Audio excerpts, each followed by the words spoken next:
Good morning, everyone, and welcome to the webinar. We're really pleased to have you with us today as we talk about culture and how it can drive the future in mining. I'm joined today by Dean Gehring and Kathy Gersch. Hi. Morning. Um, Morning. so mining is under more pressure today with tighter capital, new technology, ESG demands, talent gaps, and rising community expectations. The difference between companies that thrive and those that fall behind isn't equipment or strategy, it's culture. And we're going to talk about that today.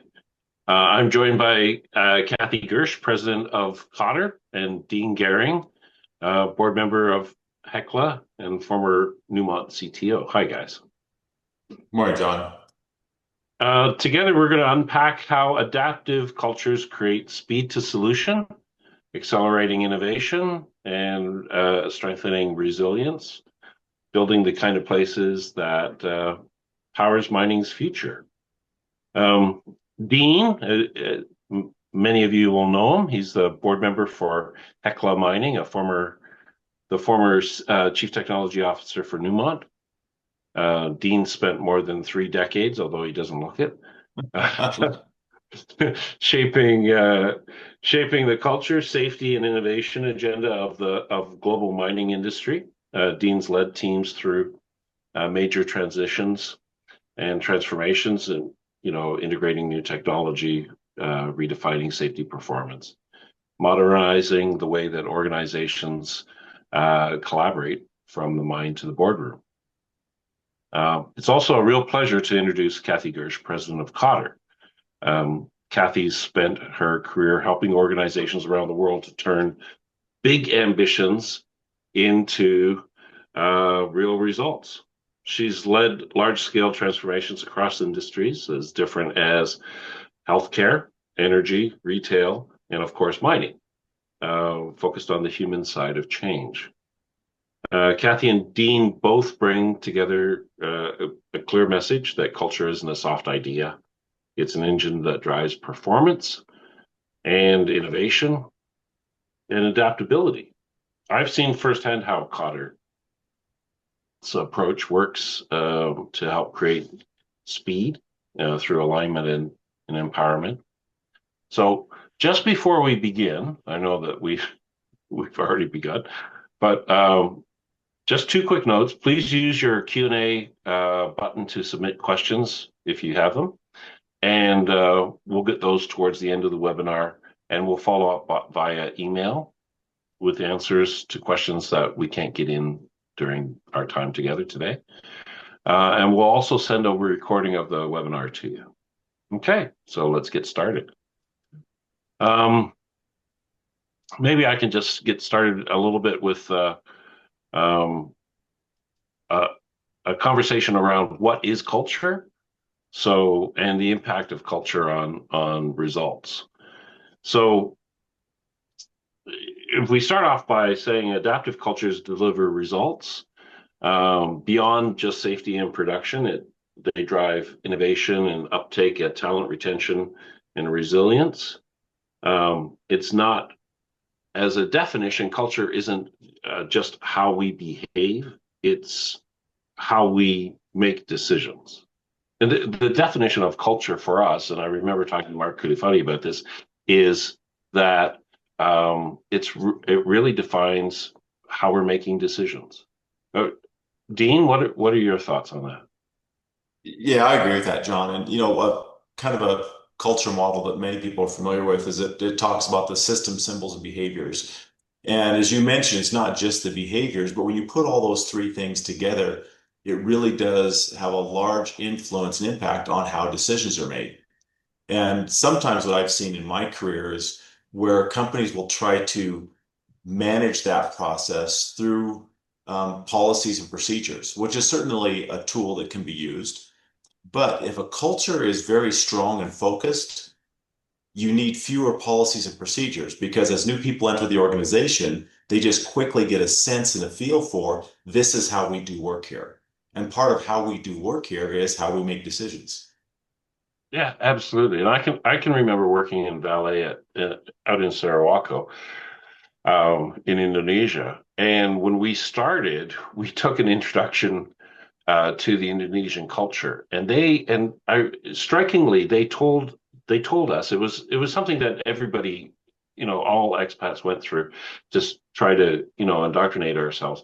And they said in Indonesia, culture is rock, and rules, policies, procedures are sand.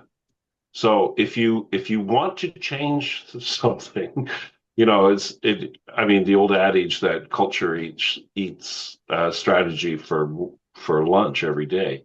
So when we were trying to create change, we were focusing much more on the culture side of things and how people engaged and things like that than on Yeah, and John, focusing that was on. something I learned very early in my career. Also, did experience with Indonesia. I worked with Freeport at Grasberg as an engineering manager. I was young in my career and worked with very bright engineers, but I had to learn the country culture of the area. There Yeah. was, you have the country culture that's also part of and has influence on the company culture, and both those things absolutely have to be taken into consideration. Yeah, it's interesting that we both had to go someplace else to learn this really basic. Well, the saying that I like is that culture is like to us like water is to a fish. A fish doesn't recognize its culture until it's out of it. And I think the same Oh, thing happens with us too. We have to be out of our own culture to recognize that culture is surrounding us at all times. Yeah, absolutely. I always like to tell people that, you will have a culture. Question about whether it's intentional or not. Exactly. That's what's really important to consider because, every organization has a culture. Sometimes it happens, without intention, and that's where things can go sideways. Absolutely, Kathy. Yeah, Kathy, I remember talking to the Air Canada guys when we were doing their maintenance work, and one one of the managers actually said to me, because we were talking about how to engage with the union. We were rolling out a new work planning tool, and it was electronic based. It was tablet based, and they were talking about the fact that we get the union that we deserve. And so that's really sort of like the same thing. It's the culture, you end up with a culture, as you say. Dean, we often, when we're talking, we talk about mining as being decision heavy. Where individual operators, whether they're underground or at the face or, out in the pit, they have an awful lot of individual uh, discretion, if you will, around how they're going to, manage the face or, manage the shovel or, how, whether they're the shovel operator or the driller, a lot of their individual decisions are making significant impact on not only the next step, but also on the group as a whole. What when you're looking at culture. Have you seen, um, across your operations, have you seen a difference between how different mines apply their culture to their operation? Yeah, and John, I think what I'd like to do is just step back just a bit to provide a little bit of context to my response. I think in the mining industry, it is the industry with the highest variability of any industry. And Yeah. there's other industries like technology and other things that have are their rapid acceleration of change is higher. But let me talk about what I mean in the mining industry. So the mining industry is already working with nature in terms of as a natural resource. You have ore bodies you don't fully understand. The mines are outside typically, or even if they're underground, you still don't have total control over the environment. So you have this constant variability. And it's in that variability that people have to make decisions. Now, we try to do everything we can to reduce that by introducing automation and other things, other technologies to try to remove that. but we're a long ways from getting that perfect. So people still have to make decisions. And that's Yeah. still how things get done in our industry, even though we're trying to wind that back. And what I've found is again, highly variable across our industry. It's highly variable across the globe. You'll have some country cultures that are very supportive of the idea that we actually can make decisions and control our environment. And you'll have other country cultures that will have a belief that we can't control it. It's what it is. And so why waste too much effort? And so as you're trying to introduce a company culture of we can control decisions, we can control variability, or we can manage within the parameters of variability. Taking inside that country culture is important because the starting point for people is often very different depending on what country you're in. Yeah. Yeah, we often find in helping to build adaptable cultures and drive decision making that that country culture varies so much, and in cultures like those that sort of are very hierarchical, they Mhm. often will struggle with pushing that decision making down because people want to wait to be told what decision to make. And so it's really hard to build more adaptability in when people don't want to take on that decision making at the level closer to the decision. Mhm. Found that to be the case in your experience in various country cultures? Yeah, I don't want to overuse the Indonesian example, just we brought up a couple times, but that stands out to me in that, yeah, again, I had a fantastic experience there. And one of the things I learned was how important it was for generally the Indonesian culture to have a very high regard and reference to God. Or it's also the largest Muslim country in the world, or Allah. And many believed that even their safety really wasn't in their control. It was really up to God. If they were going to get hurt, it was because it was meant to happen. So when you start talking about things like preventative maintenance, like, no, we actually can control these things. A breakdown isn't something that just God made happen, but something that we actually have control over. It's a big cultural shift and it takes some time. You need to understand where people's starting point are. Yeah. Yeah, I agree. I agree completely.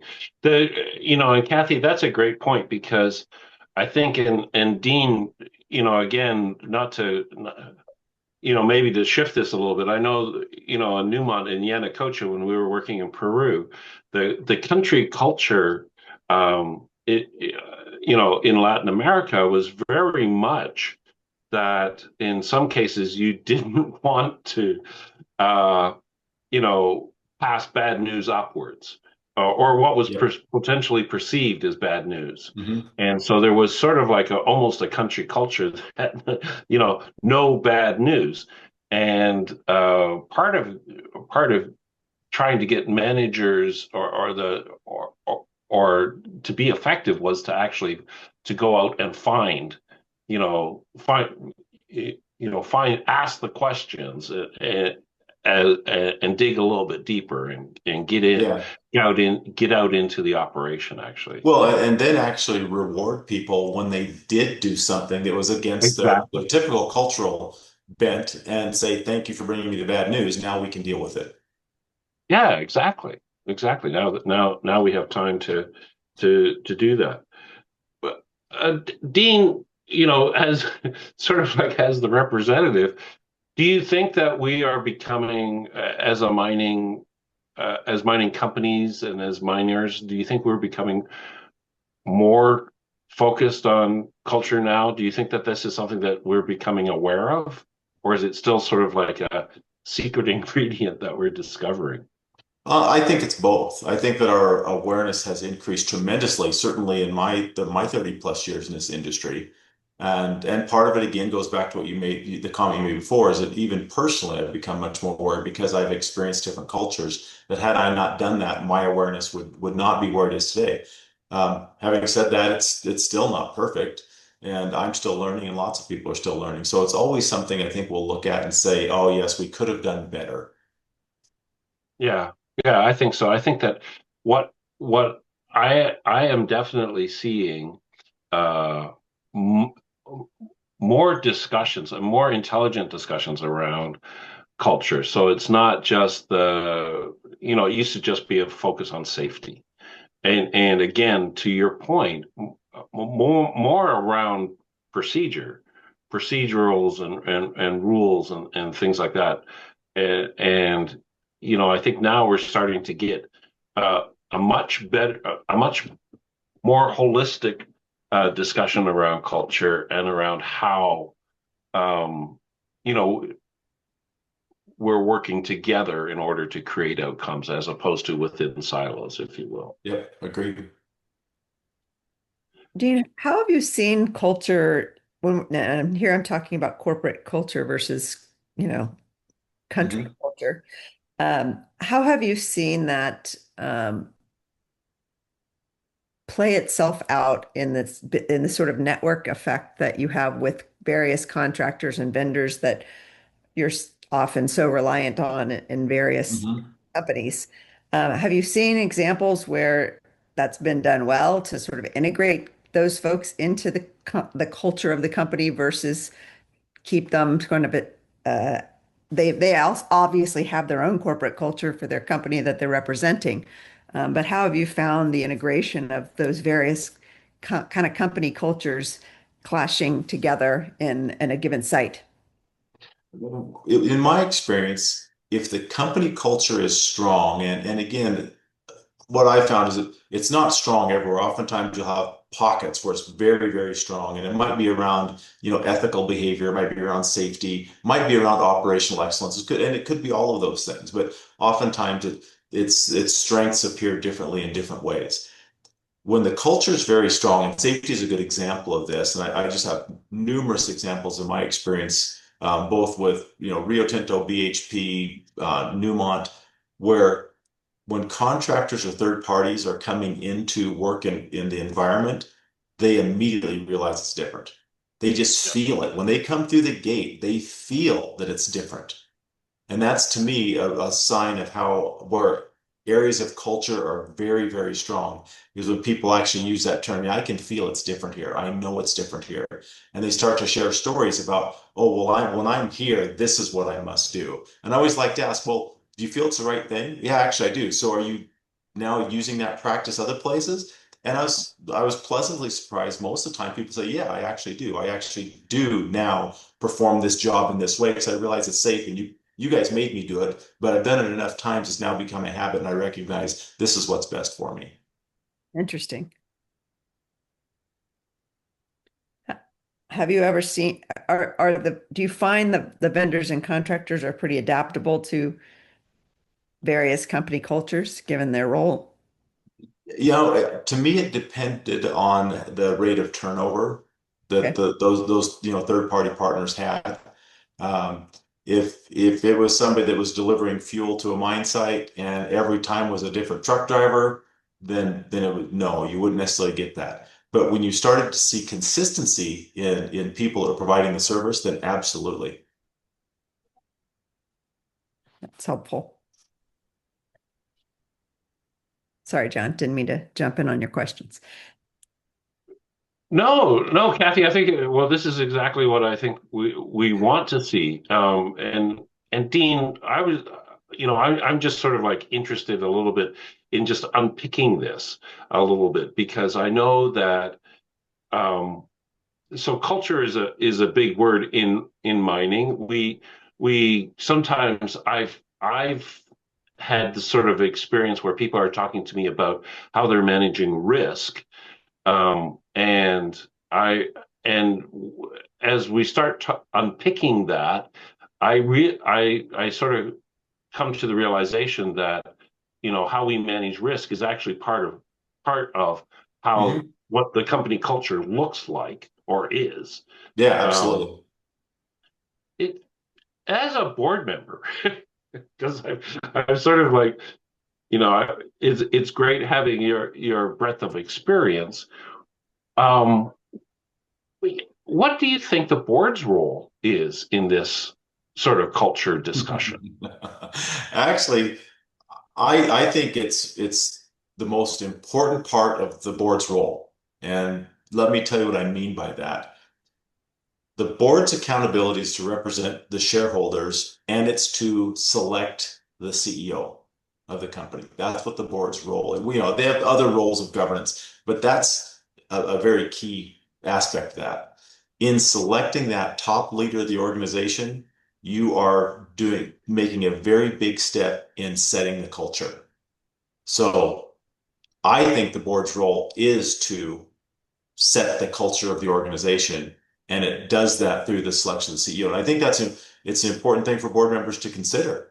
And I think that's probably being looked at more and more now, as opposed to the past. I think it was looked at more in terms of, well, what are the technical skill sets that we need? Is it marketing? Is it finance? Is it operations? Where's the weaknesses in the company, and how do we shore that up? And certainly that has to be part of of the algorithm, but it also needs to be, how do we set the culture of the company?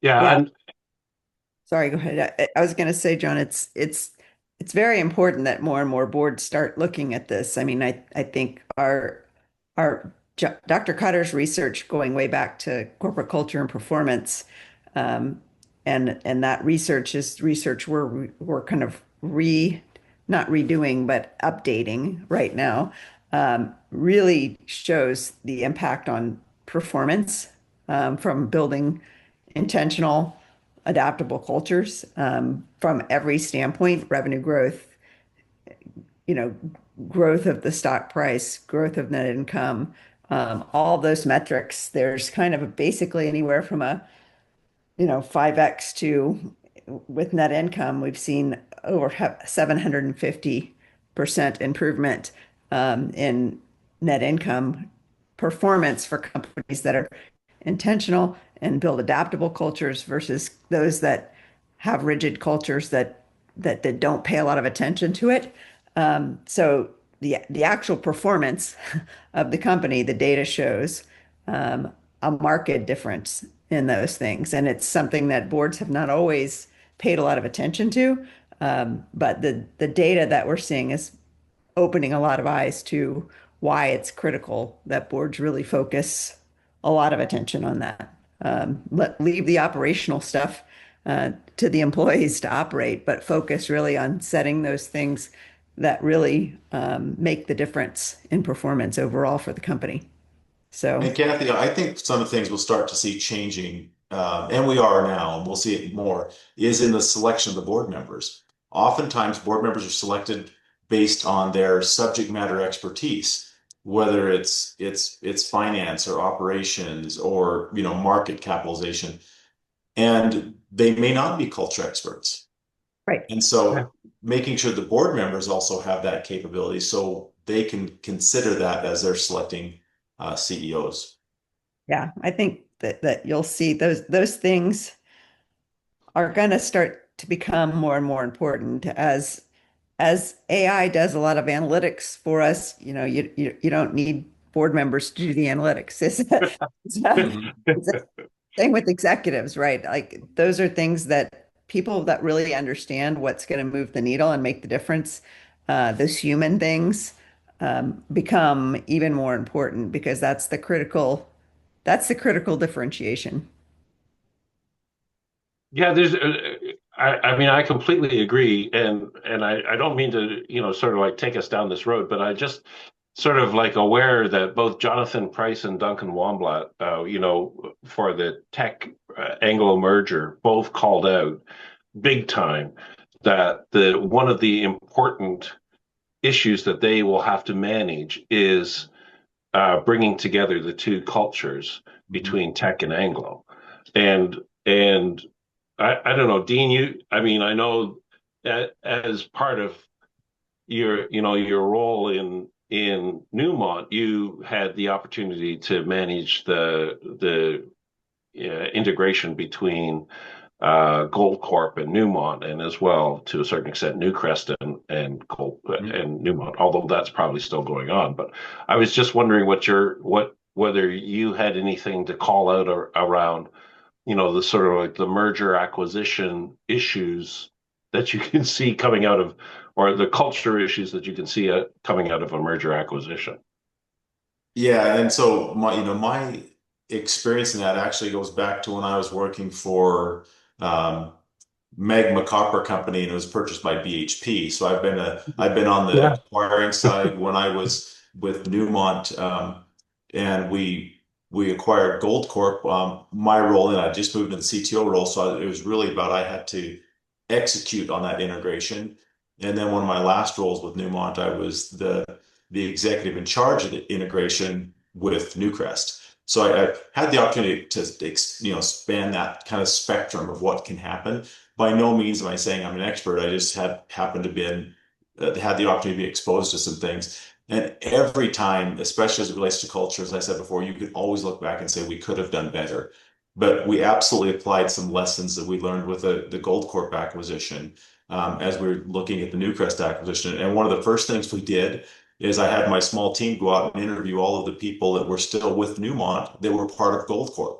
And we said, what went well and what didn't? I mean, we actually had a person reporting to me that was in charge of managing the cultural relationship and setting that culture that we wanted.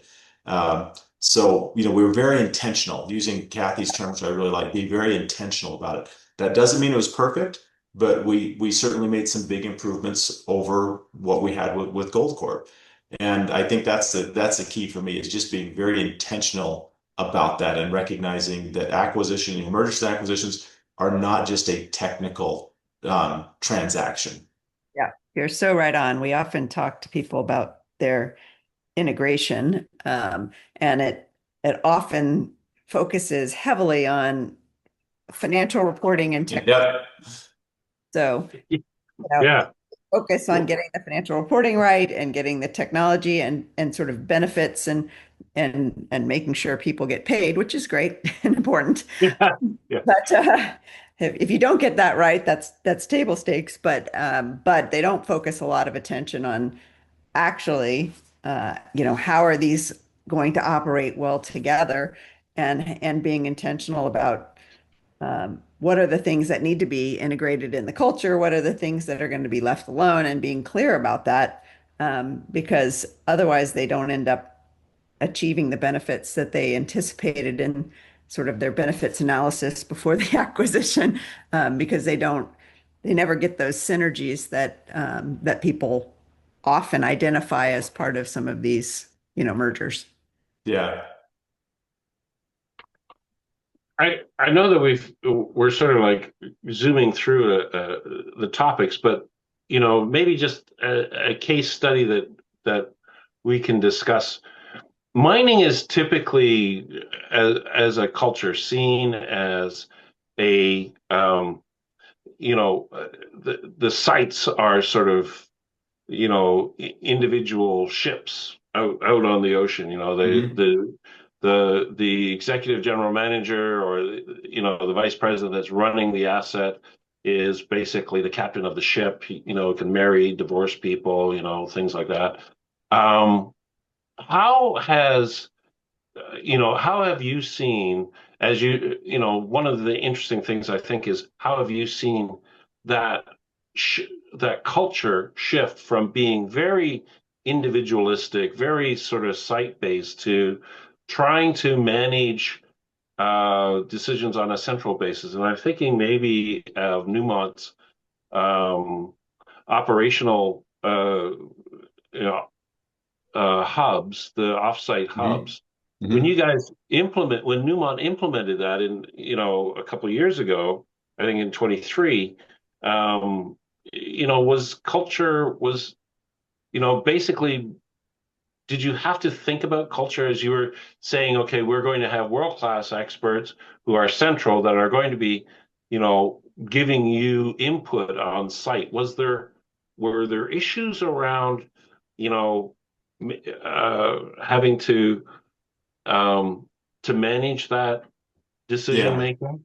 Yeah, sure. So, John, I think that is a good segue. Let me go into a couple slides I have to walk through that a bit.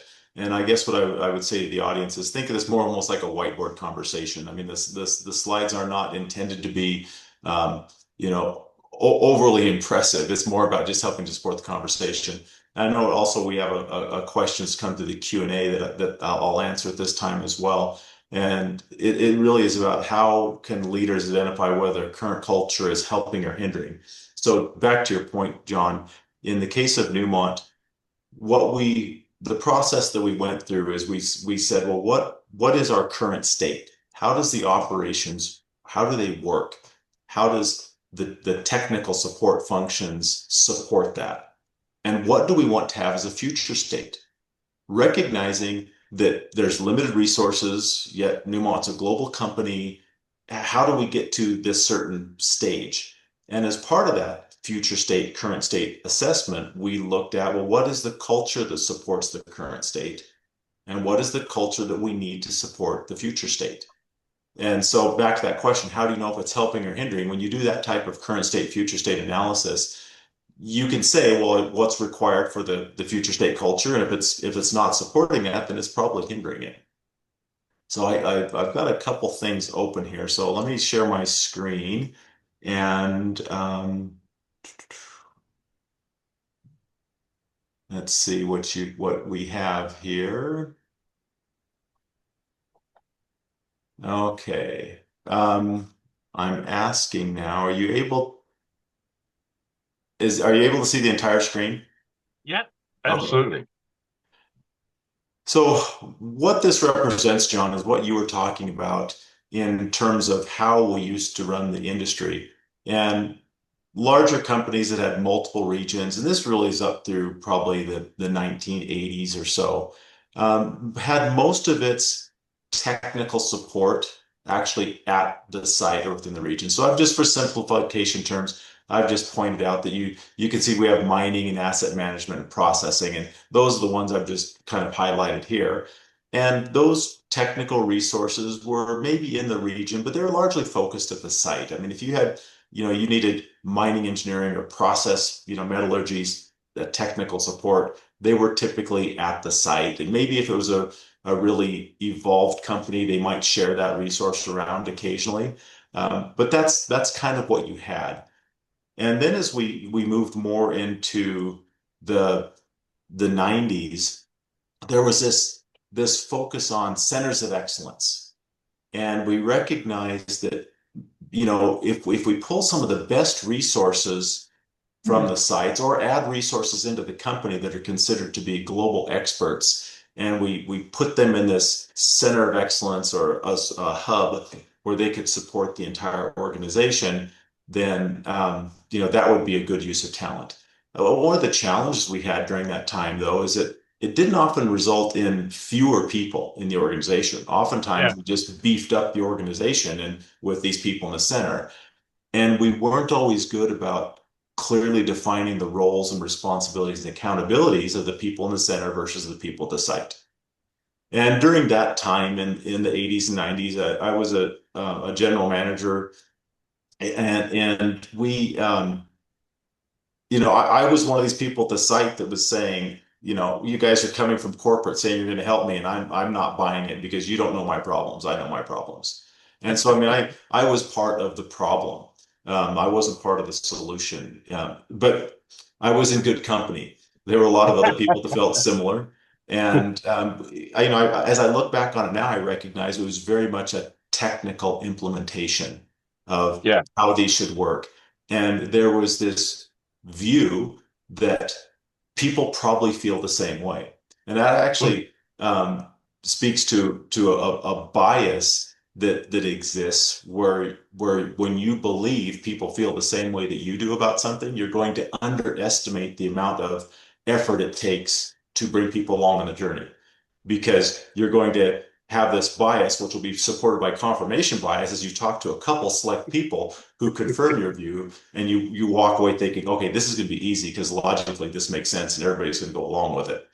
And then you try to fast track it. You try to bypass the social culture aspect of the implementation. And it usually means that it's going to take a much longer time to get the value from it. Then as we moved into, the last 10, 15 years, maybe last 10 years, we started to move, and this is what we did at Newmont. We created this organization that we called the Operational Support Network. And some of this was influenced by our learnings through COVID. We recognized people don't have to be in a centralized geographic hub to make this work. And, you might have a couple locations around the world. Some of those locations may be near the corporate center. Some of them may be actually in a regional center. Some people, as you can see by some of these dots I put out to the side, may not be in either case. And how this allows the organization to work is it does allow you to focus on optimizing your resources so you're not duplicating them, not simply duplicating. Um, but it allows you to really find and retain the best talent. And there's a couple of cases at Newmont where we had some very bright individuals that had basically dropped out of the mining industry because of their circumstance with their families, or whatever else they had going on in their lives, where they just said, I just can't do it, because their mindset was, I have to be at a mine site, a regional office, or a corporate office. And we said, no, you don't. As long as you're willing to travel when you need to go to these places, you can work from your farm in Canada or wherever else you might be. And it was amazing to see when people saw that they had this second chance again, just how energized they were about this opportunity. And the amount of value they provided was just fantastic. Now, in the case of Newmont, I know I can look back and say, yes, we also, and myself included, fell prey to biases around assumptions that people are going to take this up quickly. For example, in some of the developing countries where Newmont had operations, there was a huge pull for this. People said, we want this. And they saw how much it was helping them, which helped confirm our bias that everybody's going to like this. Well, when we looked at our regions, it already had some very strong, capable talent. And a good example of that is the asset management talent that we had in Australia. We were actually pulling a lot of those people out and putting them into this network. Well, now the Australian side said, well, you've heard us. Yeah. We used to have, we were better before. Well, that's true. But globally, we're making improvements. But it's still a tough thing for people to take on board if they're saying, this is hurting me. I shouldn't feel that this new change is going to hurt me. And so those are things that we had to back up and have further conversations and relook at how we were organizing and resourcing some of this work. And it was in part because we allowed ourselves to become subject of everybody seems to be on board. We know this is going to be great value. Let's keep pushing this as fast as we can. And those are some of the things you just need to really watch out for when you're making some of these big technological changes in an organization. Is that, as I said before, everything happens through people and people making decisions, and they need to be brought along on the journey. Yeah, very true. I think the other thing I'll add just on the hindering or helping side is one thing we see, and maybe you can talk a little bit about how you manage this. In organizations where one of the things you have to develop to build an adaptable culture is this idea of pushing decisions down, risk taking.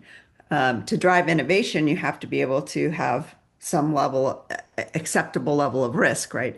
And often we find with kind of industries like utilities and mining and nuclear energy, and there are these industries where safety is such a important part of what is necessary and important, but how you kind of build a adaptable risk-taking culture where risk is acceptable alongside a safety culture, because too often they say, no, we have to be rigid because safety is important. So no risk is allowed anywhere. Mm. And it becomes pervasive across these cultures that then start to hinder innovation and development in mining operations. How have you found you've been able to successfully kind of balance risk taking in the areas of the company where it's important, with maintaining that sort of standard where you don't want to be taking too many risks. Yeah, and Kathy, I wish I had a perfect answer for this, but let me just share a couple of things that I experienced. One is on the side of how difficult this is. And one of my roles when I was with Rio Tinto is I was the global head of safety and security. And I was at a site in Australia, and we had implemented a new fatality risk process. And it wasn't that new, but we were really evolving it well. And we were learning so much out of the data that we were getting. We recognized we were duplicating effort in a number of areas in our safety programs. And I had a conversation with the general manager on site. And I said, you know, with what we're giving you now and what you have available, you don't need to do these things because you're duplicating effort and it's adding no value. And he said, I'm not going to be the general manager that pulls a safety system away. And then if we end up having an accident, it's going to look like it was my fault. And the people, and how do I explain this to my, you know, my workers and my staff that I'm focused on safety and it's important to me when I'm actually removing safety systems. And so it's a huge cultural force that's there. And so in my experience, it takes time and it takes more time than you think. Because going back to what Jon and I were talking about, you to change that part of the culture, you have to continue to, you know, let people know this is what we're looking for, help them along the way. When they take those risks and make mistakes, they don't get punished for it. They, you know, you actually reward and recognize this very specific behavior that they did that you want to see again. Yeah. And that's tough because sometimes there's a fine line between somebody taking a risk that was within the behaviors we're looking for versus taking a risk that's outside of the behaviors we're looking for. And helping them to understand that can be challenging. What behaviors do you think from a leadership perspective are most critical to building a thriving culture? Yeah, there's a lot, but I think we could also just underscore a bit the one we were just talking about, which is really understanding that risk taking. Yeah. What does that look like? Mining is a heavy capitalized and capital intensive industry. And we have become very risk averse in many of the projects we do. And I'm not saying it's a bad thing. You know, we put a lot of engineering up front. We put a lot of contingency in place. We hire the best experts. Sometimes our projects probably cost more than maybe they needed to if we didn't take that. But we can also point to examples where we spent way too much money because we took too much risk. So we can always find that. And I think that's a key one is understanding the current state of an organization. What's our risk tolerance? What's our future state? Where do we want to be? And what are the behaviors that are needed to support each one of those? And it's incredibly challenging, that specific one. And again, to your point, you just need to be very intentional about it. If you're not intentional, you'll get behaviors and culture, and it may not be what you want. Right. I mean, I think that's where you get where it's over indexed is where you get these situations, which we find when we come into companies a lot, which is like people that have had great ideas to improve things that are sitting right there that because of the culture have felt like, well, I'm gonna just do my job, do what I'm told, and I'm not gonna bring these Yeah. ideas about how we can make it better to the surface because, you know, there's sort of built into the culture in their mind has been this aversion to risk and this sort of more command and control approach that kind of inhibits those ideas from coming out. One of So the things, Kathy, I'd like to just mention, though, I guess in some ways coming to the defense of mining organizations and probably many other organizations too, is that you're absolutely right in how what you know describing behaviors around risk aversion, but that's also being driven by the very strong external focus and regulatory focus on governance. for sure. Sarbanes-Oxley, things like that put a tremendous amount of focus and pressure on organizations to make sure that they're perfect in these areas. And part of that is making sure you have lots of checks and balances and systems in place to make sure you don't make mistakes. No, Well, we that see it. also can drive people and company cultures to taking this view of we have to be risk averse. Yeah, we see it in banking. We see it in many industries, not just in natural resources. I mean, it's it's across the board, this fear of risk, and that, but that ultimately can be what can be paralyzing, to an organization trying to grow and innovate, because you have to figure out, again, how do you encourage the right kinds of innovation ideas and risk taking where you want it, and not in the in the areas where you Yeah, and that's my view on this. I think for companies to be successful in this type of environment, they have to become expert at compartmentalizing those things, recognizing this is a Sarbanes-Oxley requirement, and here's what we must do. This is a safety requirement, and here's what we must do. This is a business decision, and here's what we can do. And just being very intentional about that compartmentalization can help companies a lot.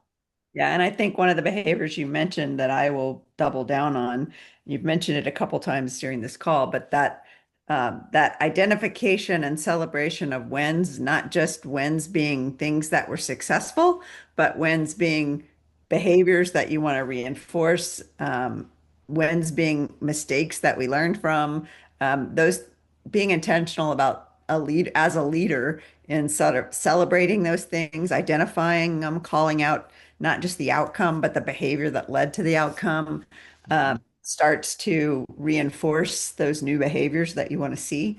And so as a leader, being someone that, you know, that can call those things out and takes the time to do that, sounds simple, but it rarely happens. Well, and the thing is, the mining industry actually has developed that skill set in the area of safety.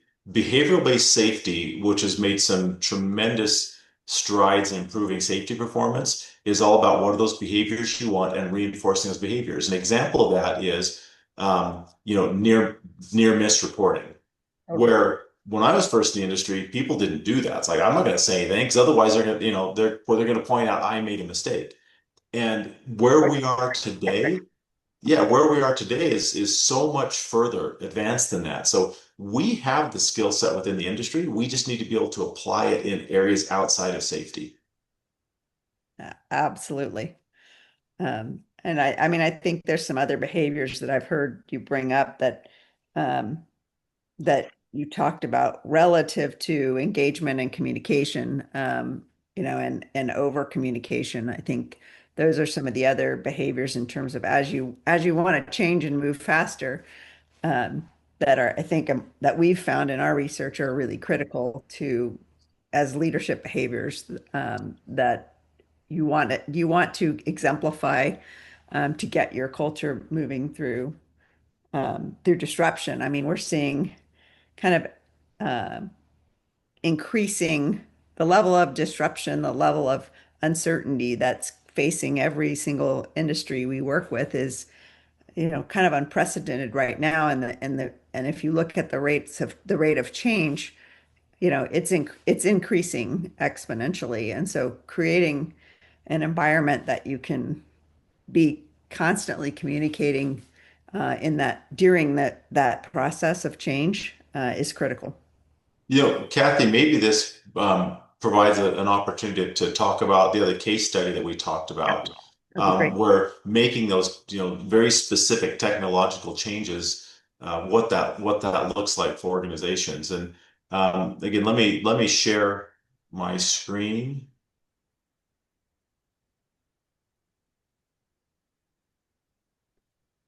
Okay, can you see that, John? Did I get a thumbs up from Yeah, you guys? yeah. Although yeah, that's perfect, Dean. Okay. So as John mentioned on the outset, one of the roles that I have now that I'm very honored to have is being on the board of Hecla Mining Company, and it's 120-year-old publicly traded company. The interesting part for me is that I actually started my career with Hecla at the Lucky Friday mine during a summer internship. I worked underground as a miner. And until that time, I was going through the mining program at the University of Idaho, and I wasn't sure that I wanted to be in mining. And after spending a summer there, I left knowing this is what I want to do. So kind of a very neat full circle moment for me. I really appreciate the opportunity. When I was at Hecla in the 80s, they were making this transition between, and I have a slide I'll bring up later, the next slide, just to talk about some of the technical details of this, just so for the right context. They were working on this overhand cut and fill method that was quite common in the industry, and they were moving to an underhand cut and fill method. And Hecla in the 80s actually helped work to develop this underhand cut and fill method, with the engineers, with the management team, with the miners. And I was there to see part of this transition, how that was happening. It was really, quite fun for, somebody in the early 20s to witness that. And I didn't actually realize what I was witnessing until later. I could appreciate it. But to give you a sense of how this works, and I'm going to tie it to what Hecla is doing today, and one of the interesting challenges that they have in making this transition in another one of the mine sites. So on the top of this, you're seeing a cross section of a mining area or a mining stope. And in the overhand cut and fill mining method, the mining direction is up. And so you cut the bench along the bottom, and then you fill it with a sand fill, and then you cut another bench, and you can see this active level here where they're actively mining out another part of the vein, and they're actually standing and driving on top of the sand fill. The challenge with this method is you can see they have to mine out the ground support they put in when they're on the bench below. So this is the ground support they have. The other challenge is they actually have to continue supporting the ground every time. And when you're in an area that has low quality rock, or there's lots of challenges with supporting the back or the ceiling of the mining area, that's a higher risk area. What Hecla developed in the 80s was this underhand cut and fill method, where actually the direction's backwards, where you actually do a cut, and then you fill that material with a cemented sand fill, and you place the bolts or reinforcing bar in the sand fill, so that when you actually mine under that, you have an engineered product above your head, and you've built in your support. It's already there. Now, the miners at Hecla you'd be hard pressed to find anybody that would want to go back to this old method, because they recognize the value of this.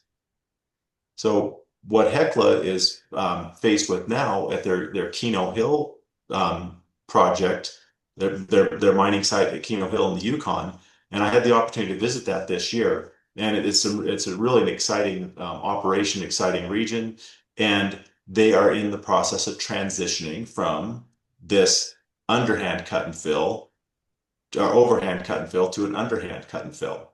Mm-hmm. Well, the miners at Greens Creek and Lucky Friday are very familiar with this. The miners at Keno Hill are not. And so, again, similar to what I was talking about with my experience at Newmont, where we thought everybody's going to like this method because clearly it's better. Yeah. What the conversation we had with the team in the Yukon was, but the miners here, if they haven't had exposure to it, they may not feel comfortable. In this method, they say, I have control. I can put the rock bolts I need to control the ground. Now you want me to work under some sort of cemented sand fill that I'm relying on engineers and technicians and operators of the sand plant to give me the right quality. And so the conversation we had was, how do you handle the social and cultural transition of moving from one mining method to the other? And I'm confident that the team there will do a great job with it. And some of the things they've talked about was bringing some of the miners and supervisors to these other areas so they can actually see firsthand how this works. Get miners talking to miners, bring them along on the journey. And again, it would be a very easy thing to just think, this is better. It's been proven for decades. We're just going to switch to it. But without getting back to the individual people, where those decisions are made, talking about what we talked about at the top of this webinar, then that's where you're going to run into problems if you don't address it down to the miner in the stope and the decisions they make. Yeah. So I'll stop sharing that. Let's see. Okay. I'm assuming we're back and it's not being shared anymore. I don't see it. Oh. One question I have for you as it relates to culture, how you make it pervasive. You talked a little bit about people earlier, about people kind of contractors coming in and saying this feels different. But in the scenario where many are finding themselves where, recruiting talent, retaining talent, getting the right talent in, how does culture play a role in that? I think it plays a big role, and probably I've seen it more in the back half of my career than the front half of my career, where I see people and very senior people leaving companies because they don't see themselves as a good cultural fit, which often comes out in terms of people saying that the values the company has is not the same values I have, which is part of what builds a culture. I've seen people join companies because they said, this is the culture that I'm looking for. And it's very powerful. And again, that's why I go back to saying part of the board's role is setting culture by making sure you have the right CEO in the role, because that's the person that sets that tone. If they're going to be intentional, well, to your point, Kathy, it's going to happen anyway, whether they're intentional about it or whether they're not. Indeed, that's the key. Making your culture intentional and deliberate, and not leaving it to chance becomes quite critical. And actually, when I say intentional, you know, that means really putting effort behind the demonstration of it. I think what we see also a lot of times when with leaders is um, they will make a nod to intentional culture by kind of identifying some values or identifying some key behaviors that they want to see in their culture and kind of leaving it at that, rather than sort of really taking it to the next level to say, well, how will we see that in action every day? How is that being demonstrated? How are we making sure we're reinforcing that culture? So being intentional about it is not just talking about it and identifying some things that you post up on a wall. Mhm. It's sort of engineering uh, how you're going to see that happen in practice, just like you would engineer anything else in mining. Kathy, to that point, oftentimes when I'm talking to very technical people about culture, and some people can quickly, embrace some of the terms and the concepts, and others struggle a bit more. I'll actually try to use language that might be familiar with them, and talk about fractals in mathematics. And a fractal is really about a repeating pattern. Pattern just keeps repeating and repeating and makes something beautiful. And I think that behaviors within culture is the same way, is that what you're looking for is a behavior that keeps repeating at all levels in the organization. If you try to say, well, and this is what happened with the safety culture in mining, there were some really powerful things that happened there, but it was so focused on the frontline workers that Yep. you weren't necessarily seeing that repeating pattern of behavior all through the organization. But it became so strong, other leaders in other areas that weren't directly tied to operations just started to feel that, oh, this is different, it's important, so therefore I must do it. But it's how do you create that repeating pattern of behaviors that you want to create the culture that you want or need for the organization. Yep. And we often talk about sort of engineering wins, literally, like how Mhm. are you intentional about starting to demonstrate these things, engineering those into how you're doing things, and then again, building that repeatability. And I think that's what we mean when we say, intentional culture. Mhm. Agreed. Yeah, I'm really hearing from you, Dean, and as well, Kathy. I mean, I'm hearing a couple of things, but I'm hearing that, leaders need to invest, leaders at all levels need to invest their time and energy uh, into, leading a culture as opposed to just letting it happen. Mhm. And I really do think that, from, externally, just, listening to you guys, I think, we are starting to understand the impact of culture. We're certainly seeing it in terms of mining and the talent gap that we have, and to a certain extent, our ability to attract, new people into the industry. Um, I think that for me, the culture side of things is so important, and and you guys have just started to unpack it, really. Yeah. Yes.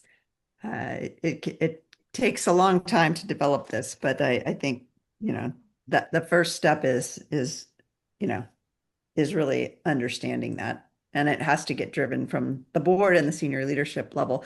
But there are things you can do. I mean, some people do ask, well, if I'm not getting that direction from senior level, what can I do? You can still be intentional at your level of leadership at a mine level, at a site level, to drive some intentional culture and behaviors there. You don't have to wait for the CEO to map it out for you. Yeah, yeah, and Kathy, that's a good point. Because sometimes people can feel frustrated if they don't feel that they're getting an organization, but oftentimes companies will still have, what their vision and values are. And Yeah. most companies are really good about, being thoughtful about what the company values are. And if you can tie the culture and behaviors you're looking for, to those values, then you should be in the right direction. You don't need to wait for somebody to come down and say, this is what I want you to do. They've already kind of given you a bit of a roadmap from a directional standpoint. Yes. Well, and culture, that alignment allows you to work across different silos and Mhm. across different shifts, and it also allows speed, which right now is so important in the in organizations as we are starting to deal with more uncertainty. It's how we pivot and respond. And John, that was one of the things that we noticed when we implemented the operating support networks. And we put some um, other processes and tools in place to help people collaborate. Just that organic collaboration started taking place because they recognize senior leadership is expecting us to collaborate and rapidly replicate our wins. And it just took on a life of its own. And it was just so exciting to see how that happened when you could get enough people aligned in the organization to create that critical mass to really start to form that new culture of business improvement. I can imagine that that was a real innovation driver. Being able to see best practice across different operations and then talk about it and then get people to say, "Well, let's try that here." Well, and a big thing that helped support that was either myself or the COO, and sometimes even the CEO commenting on those things. So when people Mm. saw, wow, the executive team is watching us and they appreciate what we're doing, just continue to reinforce those behaviors. It just really took off. I know we're at time. So sorry. Um, but we'll get to people's questions by email. But thank you, Dean, so much for joining us today. This has been phenomenal and it sped by for me, and I really appreciate it. No, thanks for having me. I thoroughly enjoyed the conversation. Yeah, Well, Dean. have a Okay. great day the rest of the day, folks. Okay. Yeah, Thank you, be everybody. safe. Bye. Yes. Bye. Thanks very much.